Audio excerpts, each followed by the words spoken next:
मेरे प्रिय छात्रों, आपका हमारे इस यूट्यूब चैनल जय सिंह ज्ञानदीप में एक बार फिर से बहुत बहुत स्वागत है। आज हम लोग कक्षा 10 की विज्ञान का यानी साइंस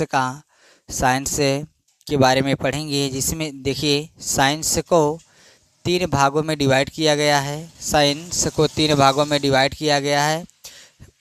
भौतिक विज्ञान होता है, रसायन विज्ञान होता है, जीव विज्ञान होता है। ठीक, तो उसमें से जो भौतिक विज्ञान होती है उसी के बारे में हम अध्ययन करेंगे।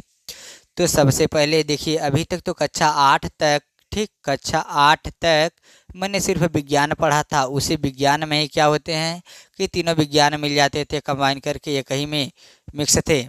अब हमें क्या करना है कि कक्षा 9 में जब आए होंगे तो 9 में से 3 विज्ञान मिले होंगी, भौतिक विज्ञान, रसायन विज्ञान, जीव विज्ञान। और अब कक्षा 10 में आ चुके हैं तो कक्षा 10 में भी उसी कंडीशन पर आधारित तो विज्ञान को 3 वर्गों में बांटा गया है, रसायन विज्ञान, जीव विज्ञान और भौतिक विज्ञान। तो उसमें ये अरिहंत वाली किताब से, जो एनसीईआरटी पर आधारित एक अरिहंत की किताब है, उसमें फिजिक्स का पहला पाठ जो दिया है प्रकाश है। उस पाठ यानी अध्याय का नाम 14 है।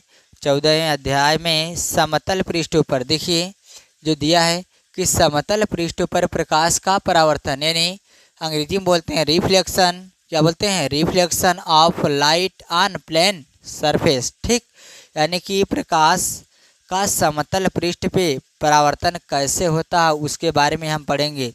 ठीक, प्रकाश का समतल पृष्ठों से टकरा कर परावर्तन कैसे होता है, प्रकाश कैसे परावर्तित हो जाती है, उसी के बारे में हमें पढ़ना है। तो आइए सबसे पहले हम चर्चा करते हैं विज्ञान पर। ठीक, सबसे पहले चर्चा करेंगे विज्ञान पर कि विज्ञान क्या होती है। दुनिया की एक ऐसी विषय, एक ऐसी भाषा विज्ञान है जो क्या करती है, हमें लगातार हमारे ज्ञान को क्या करती है, आगे बढ़ाती जाती है। आगे बढ़ते जाते हैं तो ही सबसे आगे ले जाने वाली विषय या भाषा है क्या? विज्ञान। ठीक, विज्ञान कहते किसे हैं, विज्ञान की परिभाषा क्या होगी? तो कह देंगे किसी वस्तु के, ठीक, क्या कहेंगे कि किसी वस्तु के सुव्यवस्थित, सुसंगठित एवं क्रमबद्ध ज्ञान को विज्ञान कहते हैं।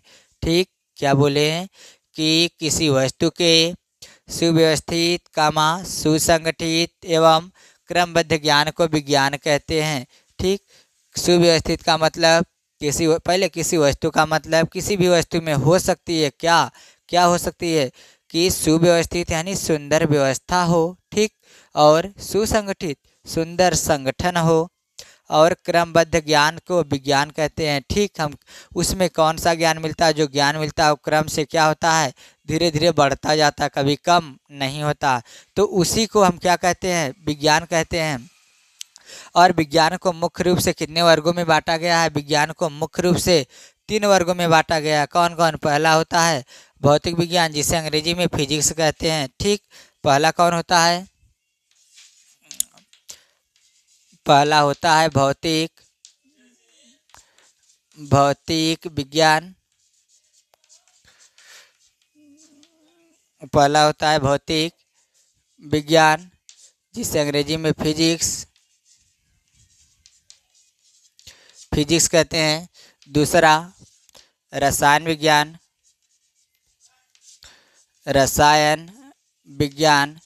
जिसे अंग्रेजी में केमिस्ट्री कहते हैं। ठीक, इसी प्रकार तीसरा होता है जीव विज्ञान,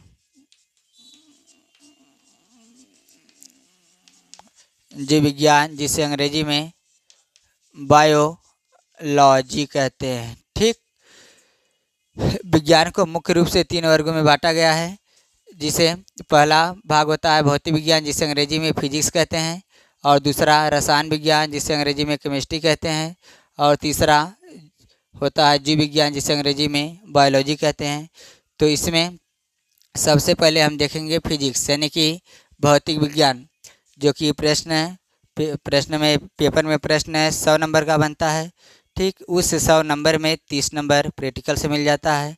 ठीक, तो 100 नंबर में 100 में से 30 मिल गया प्रैक्टिकल का, बचा कितना? बराबर 70। अब 70 नंबर का पेपर मिलेगा हमें। अब उस 70 नंबर में इस फिजिक्स वाले बुक में से पूरा 25 नंबर, ठीक, फिजिक्स वाले बुक में से पूरा 25 नंबर का क्वेश्चन मिलेगा। और जो ये रसायन विज्ञान होगी यानी कि केमिस्ट्री में भी 25 नंबर का प्रश्न बनेगा, ठीक। 25 25 हो गया 50, बचा कितना हमारे पास, बचा है 20। अब ये जो जीव विज्ञान होगा यानी कि बायोलॉजी में 20 नंबर का आएगा, ठीक। तो इन सभी 70 अंक को पेपर को हल करने के लिए हमें इन तीनों विषयों को पढ़ना होगा। भौतिक विज्ञान जिसमें हमें 25 अंक का प्रश्न मिलेगा, और रसायन विज्ञान जिसमें 25 अंक का प्रश्न मिलेगा, और जीव विज्ञान इसमें हमें 20 अंक का मिलेगा। तो इस तरह से 70 अंक हुआ ये, और 30 अंक प्रैक्टिकली मिलेगा, पूरा मिला के 100 नंबर हो जाएगा। तो आइए देखते हैं अब कि भौतिक विज्ञान किसे कहते हैं।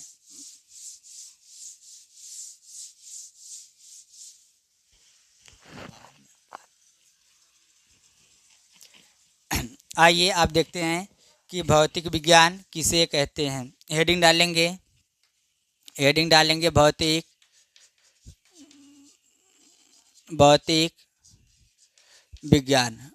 भौतिक विज्ञान जिसे अंग्रेजी में, ठीक, फिजिक्स कहते हैं, फिजिक्स, ठीक। ये क्या होती है, ये किसमें से मिलती है, तो सबसे पहले इसे देखेंगे किसमें पाई जाती है। तो ये विज्ञान में होती है, विज्ञान का एक भाग होता है। कह देंगे, देखिए लिखाएंगे नहीं, बस सुन के याद करिए और सुन के पढ़िए। अगर फेयर बनाना है, नोट्स बनाना है अच्छे से और पढ़ना है तो कापी पेन लेके बैठिएगा साथ में। जब वीडियो देखते हैं हमारा तो कापी और पेन साथ में लेके बैठेंगे और साथ साथ स्टडी करेंगे और साथ साथ नोट्स को बनाएंगे। काफ़ी अच्छा नोट्स बनवा देंगे, ठीक। एक ऐसा नोट्स बनाएंगे कि आप अच्छे से यहाँ से तैयारी करके, उस नोट्स से तैयारी करके आप पढ़ाने योग्य भी हो सकते हैं, ठीक। अगर उसी नोट्स से पढ़ाएंगे काफ़ी बेटर रहेगा। अगर आपके बुक में 10 हेडिंग दिया होगा तो उससे अधिक हम हेडिंग बताएंगे, ठीक।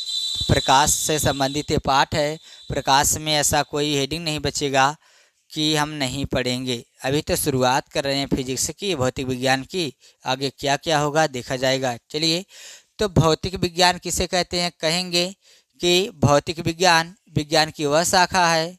क्या कहेंगे कि भौतिक विज्ञान की वह शाखा है जिसके अंतर्गत द्रव्य, ऊर्जा एवं उसमें होने वाली परस्पर क्रियाओं का अध्ययन किया जाता है, भौतिक विज्ञान कहलाता है, ठीक। क्या कहेंगे एक बार फिर से कि भौतिक विज्ञान की वह शाखा है जिसके अंतर्गत द्रव्य, ऊर्जा एवं उसमें होने वाली पारस्परिक क्रियाओं का अध्ययन किया जाता है, ठीक। इस तरह से हो गया, ये भौतिक विज्ञान की परिभाषा है। तो हमें भौतिक विज्ञान पढ़ना है और भौतिक विज्ञान का परिभाषा मैंने बता दिया। और इस तरह से जीव विज्ञान किसे कहते हैं, आइए देख लेते हैं। पहले रसायन विज्ञान, दूसरा है रसायन विज्ञान जिसे अंग्रेजी में कहते हैं केमिस्ट्री, ठीक, केमिस्ट्री कहते हैं।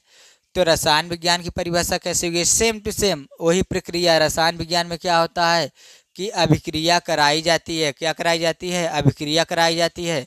और अभिक्रिया कराते हैं और किसके बीच, पदार्थों या अणुओं और द्रव के बीच में इसका मैटर होता है। तो कह देंगे रसायन विज्ञान, क्या कहेंगे कि रसायन विज्ञान की वह शाखा है, रसायन विज्ञान की वह शाखा है जिसके अंतर्गत उसमें होने वाले द्रव, पदार्थों में होने वाली अभिक्रियाओं का अध्ययन किया जाता है, उसे हम रसायन विज्ञान कहते हैं, ठीक। कहेंगे रसायन विज्ञान की वह शाखा है जिसके अंतर्गत द्रव एवं पदार्थ तथा उनके अणुओं के बीच होने वाली अभिक्रियाओं का अध्ययन किया जाता है, उसे हम रसायन विज्ञान कहते हैं, ठीक। रसायन विज्ञान का हो गया परिभाषा। अब हम क्या करेंगे, जीव विज्ञान को देखेंगे। जीव विज्ञान, ठीक,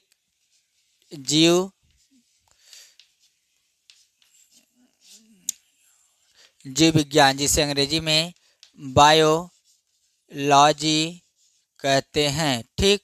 अब इसे क्या कहेंगे, ये भी विज्ञान की एक शाखा है। इसे कहेंगे कि जीव विज्ञान क्या कहेंगे कि जीव विज्ञान विज्ञान की वह शाखा है जिसके अंतर्गत पेड़ पौधे, जीव जंतु आदि का अध्ययन किया जाता है, उसे हम जीव विज्ञान कहते हैं। फिर से एक बार, जीव विज्ञान विज्ञान की वह शाखा है जिसके अंतर्गत पेड़ पौधों और जीव जंतुओं का अध्ययन किया जाता है, उसे हम जीव विज्ञान कहते हैं। ठीक, तो हो गया। चलिए आते हैं अपने फिजिक्स वाले मैटर पे। तो इस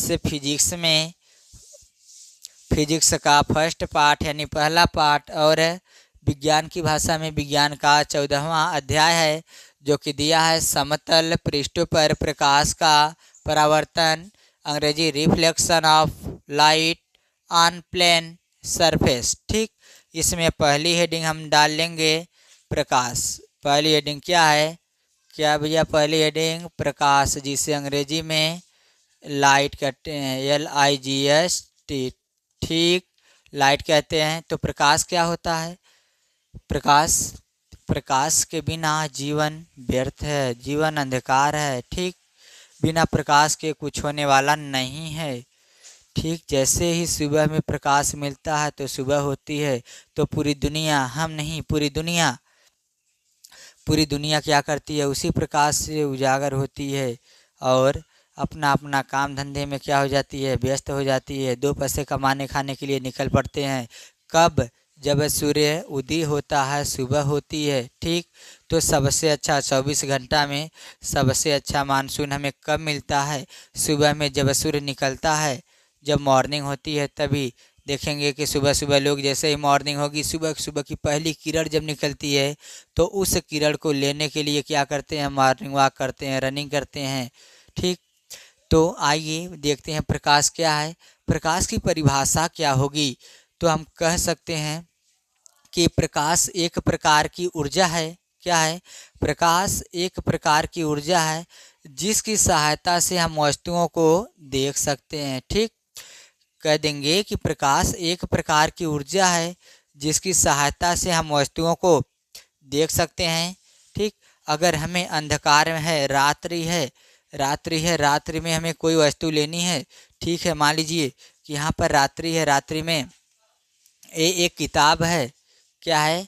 किताब है, सपोज करिए किताब है, इस किताब को हमें लेना है, तो रात्रि में क्या करेंगे? किताब को हम नहीं पाएंगे। ठीक, नहीं पाएंगे तो क्या करेंगे? हम कोई ऊर्जा देने वाली यानी कि प्रकाश देने वाली वस्तु लेंगे, टार्च ले लेंगे, विद्युत बल्ब ले लेंगे, या मोमबत्ती ले लेंगे, या ढेबरी ले लेंगे। इस तरह से प्रकाशिक वस्तु को ही लेंगे जो प्रकाश देती है। तो उस वस्तु को हम क्या करेंगे कि उस वस्तु को प्रकाश लेंगे, तो प्रकाश क्या करेंगे? इस पे डालेंगे। ठीक, प्रकाश इस पे डालेंगे तो इस वस्तु से प्रकाश टकराने के बाद हमारी आँखों की रेटिना पर आती है। कहाँ आती है? हमारी वहाँ से, जैसे टार्च है हमारे पास ही, तो टार्च बारी इस वस्तु पर, इस वस्तु से टकरा कर प्रकाश हमारी आँखों की रेटिना पर आएगी, तब जाके यह वस्तु हमें दिखाई देगी। अन्यथा अगर मान लीजिए कि इतना पावर उसके पास है कि हमारे टार्च से प्रकाश निकल कर इस किताब तक आई, लेकिन फिर उसके पास इतनी क्षमता नहीं है कि वह प्रकाश फिर से वापस लौटकर हमारी आँखों से आके टकराए। अगर इतनी क्षमता नहीं है तो वस्तु हमें दिखाई नहीं देगी। ठीक, प्रकाश एक प्रकार की ऊर्जा है जिसकी सहायता से हम वस्तुओं को देखते हैं। देखते कब है?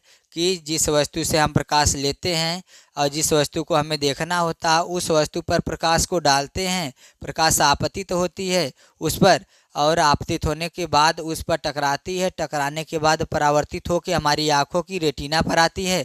जब हमारी आँखों की रेटिना पर आती है तब वस्तु हमें दिखाई देती है। अगर टकरा कर हमारी आँखों की रेटिना पर नहीं आएगी तो वस्तु हमें दिखाई नहीं देगी। ठीक, और अब इसके बाद आता है प्रकाश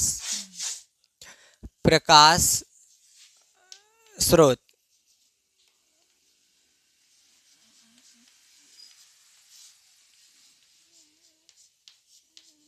प्रकाश स्रोत जिसे अंग्रेजी में कहते हैं लाइट, LIGHT। सोर्सेस, SOURCES, ठीक। लाइट सोर्सेस, प्रकाश स्रोत, ठीक। प्रकाश स्रोत किसे कहते हैं? तो प्रकाश स्रोत ये होता है जिसमें से प्रकाश निकलता है, ठीक। प्रकाश निकलता है वही प्रकाश स्रोत होता है। तो प्रकाश स्रोत को दो वर्गों में बांटा गया है। कौन कौन? एक प्राकृतिक और दूसरा मानव निर्मित, जिसे कृत्रिम भी बोलते हैं। मानव निर्मित को कृत्रिम भी बोलते हैं। तो प्रकाश को दो वर्गों में बांटा गया। पहला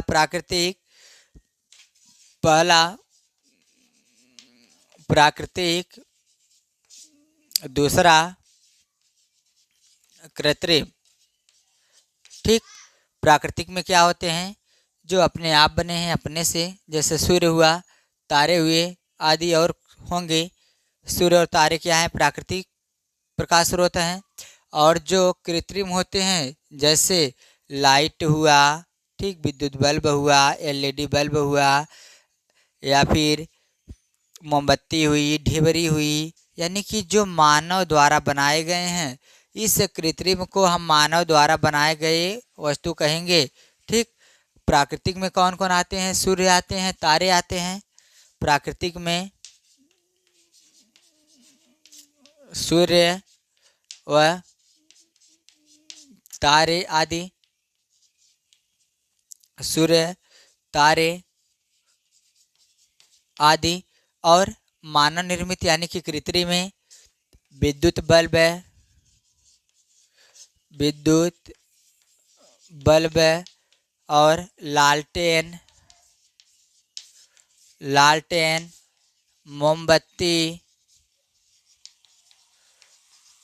मोमबत्ती और ऐसे अनेक से हैं आदि मानव द्वारा ऐसे अनेक वस्तुएं बनाई गई हैं जो क्या करती हैं? प्रकाश देती हैं, ठीक। और इन प्रकाश देने वाली, जैसे सूर्य हो गया, प्राकृतिक और मानव निर्मित भी दो वस्तुएं हैं। दो वस्तुएं ऐसी हैं कि एक तो प्रकाश देती हैं और एक प्रकाश नहीं देती हैं, ठीक। तो जो प्रकाश देती हैं, अब इस प्रकाश स्रोत को इन प्राकृतिक और कृत्रिम के उपकरण में, ठीक, कृत्रिम के उपकरण में क्या मिला है कि ये भी दो प्रकार के होते हैं। कृत्रिम में दो प्रकार के होते हैं। देखिए, पहला, कृत्रिम के हिसाब से प्रकाश को दो वर्गों में बांटा गया है। दो वर्गों में कौन है? एक तो दीप्त, पहला क्या है? दीप्त प्रकाश स्रोत, जिसे बोलते हैं दीप्त प्रकाश स्रोत को अंग्रेजी में luminous sources, luminous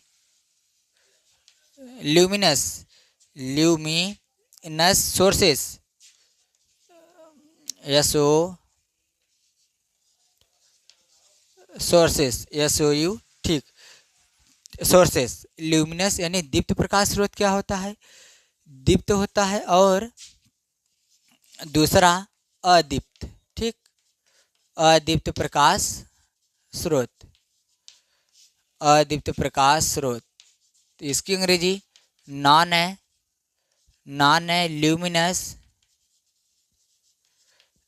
luminous source, ठीक। ये दीप्त क्या होता है और अदीप्त क्या होता है? काफ़ी इंपॉर्टेंट है, ठीक। दीप्त क्या होता है और अदीप्त क्या होता है? कि दीप्त प्रकाश स्रोत ये होता है जो स्वयं प्रकाश देता है, ठीक। दीप्त प्रकाश में ये वे वस्तु आती हैं जो स्वयं प्रकाश देती हैं, जैसे बल्ब हुआ, सूर्य हुआ, लालटेन हुआ, मोमबत्ती हुआ। ये सब क्या करेंगे? प्रकाश देते हैं, ठीक, प्रकाश देते हैं। और अदीप्त प्रकाश स्रोत कौन होते हैं? जो प्रकाश नहीं देते हैं, जैसे हमारा ब्लैक बोर्ड, ठीक, ब्लैक बोर्ड और रूम, दीवार, मेज, कुर्सी, ये सब क्या होते हैं? अदीप्त प्रकाश के स्रोत हैं या अदीप्त वस्तुएं हैं, वे प्रकाश नहीं देते हैं। तो दीप्त की परिभाषा क्या कहेंगे? जो वस्तुएं, क्या कहेंगे?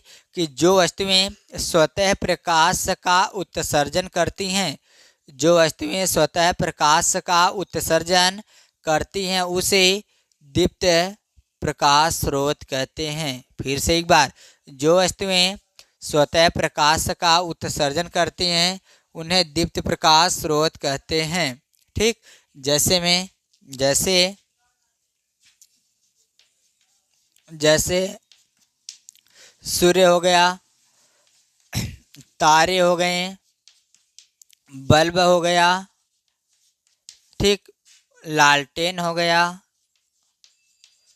आदि आदि ऐसे बहुत से हैं जो प्रकाश देते हैं। ठीक, और इसमें अदीप्त प्रकाश स्रोत में क्या होगा, वे वस्तुएं जो स्वतः प्रकाश का उत्सर्जन नहीं करती बल्कि दीप्त वस्तुओं के प्रकाश के आपतित होने पर दिखाई पड़ती हैं, उसे हम क्या कहते हैं, अदीप्त वस्तुएं या अदीप्त प्रकाश स्रोत कहते हैं। ठीक, जैसे क्या बोले हम कि वे वस्तुएं जो स्वतः प्रकाश का उत्सर्जन नहीं करती बल्कि दीप्त वस्तुओं के प्रकाश के आपतित होने पर दिखाई पड़ती हैं, उसे हम क्या कहते हैं, अदीप्त प्रकाश स्रोत कहते हैं। जैसे अगर मान लीजिए अंधेरा है हमारे पास, ठीक, अंधेरा है, अंधेरा में ये डेस्टर हमें खोजना है, हमें पता नहीं है कहाँ है, ठीक, खोजना है अंधेरा में, तो हम क्या करेंगे कि दीप्त वस्तु को ही लेंगे। ये डेस्टर कैसा है, अदीप्त वस्तु है, इसमें स्वयं का प्रकाश नहीं होता, ठीक, इसमें स्वयं का प्रकाश नहीं होता। अब हमें इसे देखना है अंधेरे में, रात्रि में, तो हम क्या करेंगे कि कोई दीप्त वस्तु लाएंगे, दीप्त वस्तु लेकर प्रकाश इस पे पड़ाएंगे, इस पर पड़ेगी और उसके बाद इस पे पड़ने के बाद है टकरा कर हमारी आँखों की रेटिना पर आएगी। जब रेटिना पर आके टकरा जाएगी तब वह वस्तु हमें दिखाई देगी। ठीक, तो इसकी परिभाषा ऐसे होगी कि वे वस्तुएं जो स्वतः प्रकाश का उत्सर्जन नहीं करती बल्कि दीप्त वस्तुओं के प्रकाश के आपतित होने पर दिखाई पड़ती हैं, उसे अदीप्त प्रकाश स्रोत कहते हैं। जैसे लिख देंगे मेज, जैसे मेज, कुर्सी, कपड़ा, ठीक, आदि ऐसे बहुत से वस्तुएं हैं जिसमें प्रकाश नहीं होता। ठीक, अब इसके बाद हम क्या पढ़ेंगे, प्रकाश के गुण। ठीक, अब प्रकाश के गुण हम पढ़ेंगे जो कि अगले वीडियो में पढ़ेंगे।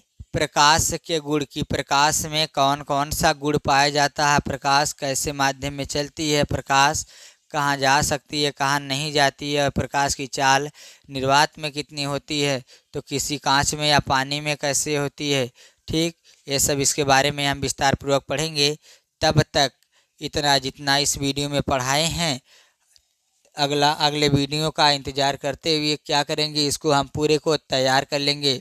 ठीक, इतने आसानी से बताए हैं कि आराम से तैयार हो जाएगा। अगर एक दो बार, ठीक, अगर आप 10% उम्मीद रख के इसको पढ़ेंगे कि आ जाएगा तो निश्चित ही आ जाएगा। इस सिखाने की मैं गारंटी लेता हूँ कि आप हमसे कांटेक्ट होइए, जुड़िए और हमसे पढ़िए, तो 100% है आपको फिजिक्स या मैथ सिखा दूंगा। ठीक, तो आज के लिए बस इतना ही। तब तक फिर मिलेंगे अगले वीडियो के साथ। तब तक के लिए धन्यवाद।